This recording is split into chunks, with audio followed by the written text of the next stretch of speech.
Ambition is the highest point of personal activity, reached by the mind, and there is something noble in it, even to an occultist. Having conquered the desire to stand above his fellows, the restless aspirant in seeking what his personal desires are, finds the thirst for life stand next in his way. For all that are ordinarily classed as desires have long since been subjugated, passed by, or forgotten, before this pitched battle of the soul is begun. The desire for life is entirely a desire of the spirit, not mental at all, and in facing it a man begins to face his own soul. But very few have even attempted to face it. Still fewer can guess at all at its meaning. The connection between ambition and the desire of life is of this kind. Men are seldom really ambitious in whom the animal passions are strong.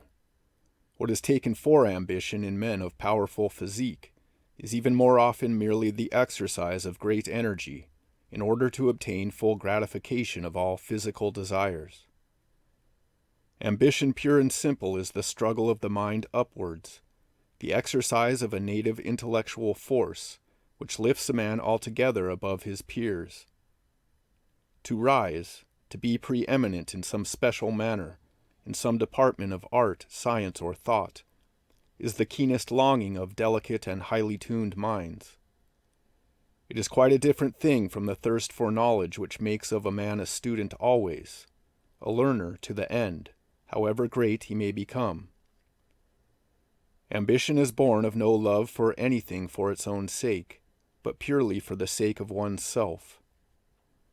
It is I that will know, I that will rise, and by my own power.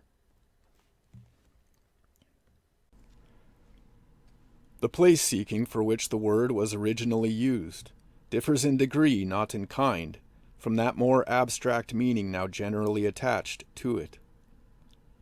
A poet is considered ambitious when he writes for fame. It is true, so he is. He may not be seeking a place at court, but he is certainly seeking the highest place he knows of. Is it conceivable that any great author could really be anonymous and remain so?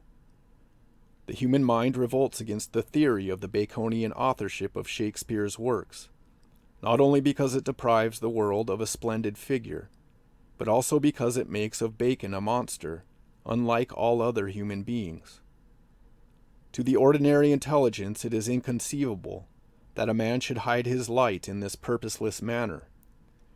Yet it is conceivable to an occultist that a great poet might be inspired by one greater than himself, who would stand back entirely from the world and all contact with it. This inspirer would not only have conquered ambition, but also the abstract desire for life, before he could work vicariously to so great an extent. For he would part with his work forever when once it had gone to the world. It would never be his. A person who can imagine making no claim on the world, neither desiring to take pleasure from it, nor to give pleasure to it, can dimly apprehend the condition which the occultist has reached, when he no longer desires to live. Do not suppose this to mean that he neither takes nor gives pleasure. He does both, as also he lives. A great man full of work and thought eats his food with pleasure. He does not dwell on the prospect of it and linger over the memory, like the gluttonous child or the gourmand pure and simple. This is a very material image, yet sometimes these simple illustrations serve to help the mind more than any others. It is easy to see from this analogy that an advanced occultist who has worked in the world may be perfectly free from the desires which would make him part of it, and yet may take its pleasures and give them back with interest. He is enabled to give more pleasure than he takes, because he is incapable of fear or disappointment. He has no dread of death, nor of that which is called annihilation. He rests on the waters of life, submerged and sleeping, or above them and conscious indifferently. He cannot feel disappointment because although pleasure is to him intensely vivid and keen, It is the same to him whether he enjoys it himself or whether another enjoys it. It is pleasure, pure and simple, untarnished by the personal craving or desire. So with regard to what occultists call progress, the advance from stage to stage of knowledge, in a school of any sort in the external world, emulation is the great spur to progress. The occultist, on the contrary, is incapable of taking a single step until he has acquired the faculty of realizing progress as an abstract fact. Someone must draw nearer to the divine in every moment of life. There must always be progress. But the disciple who desires that he shall be the one to advance in the next moment may lay aside all hope of it. Neither should he be conscious of preferring progress for another or of any kind of vicarious sacrifice. Such ideas are in a certain sense unselfish, but they are essentially characteristic of the world in which separateness exists, and form is regarded as having a value of its own. The shape of a man is as much an eidolon as though no spark of divinity inhabited it. At any moment that spark may desert the particular shape, and we are left with a substantial shadow of the man we knew. It is in vain, after the first step in occultism has been taken, that the mind clings to the old beliefs and certainties. Time and space are known to be non-existent, and are only regarded as existing in practical life for the sake of convenience. So with the separation of the divine human spirit into the multitudes of men on the earth. Roses have their own colors, and lilies theirs. None can tell why this is when the same sun, the same light, gives the color to each. Nature is indivisible. She clothes the earth, and when that clothing is torn away, she bides her time and reclothes it again when there is no more interference with her. Encircling the earth like an atmosphere, she keeps it always glowing and green, moistened and sunlit. The spirit of man encompasses the earth like a fiery spirit, living on nature, devouring her, sometimes being devoured by her, but always in the mass, remaining more ethereal and sublime than she is.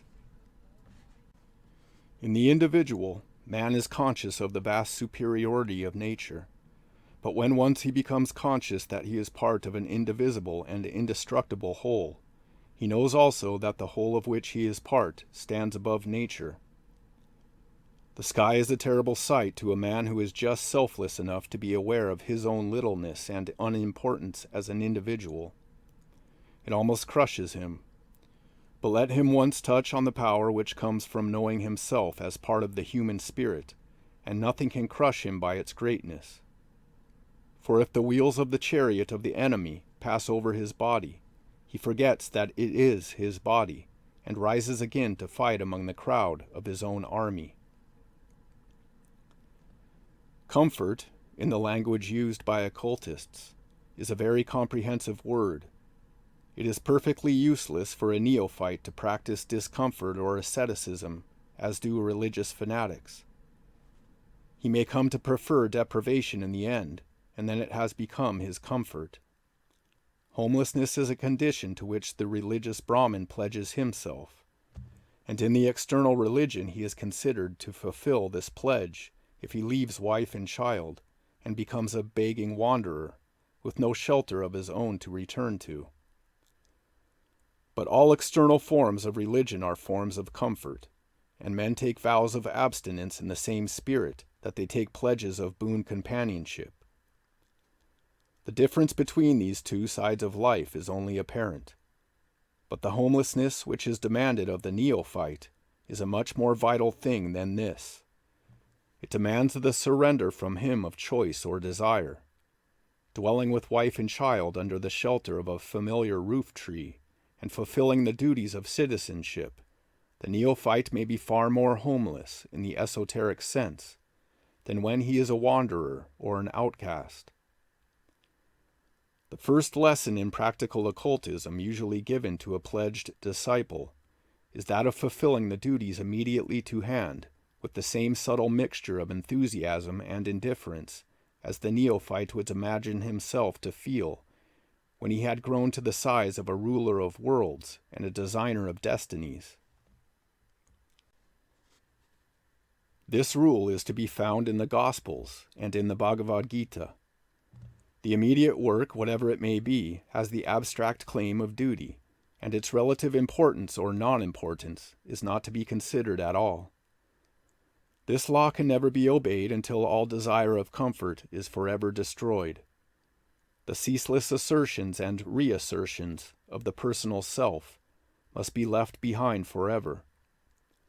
They belong as completely to the character of this world as does the desire to have a certain balance at the bank or to retain the affections of a loved person.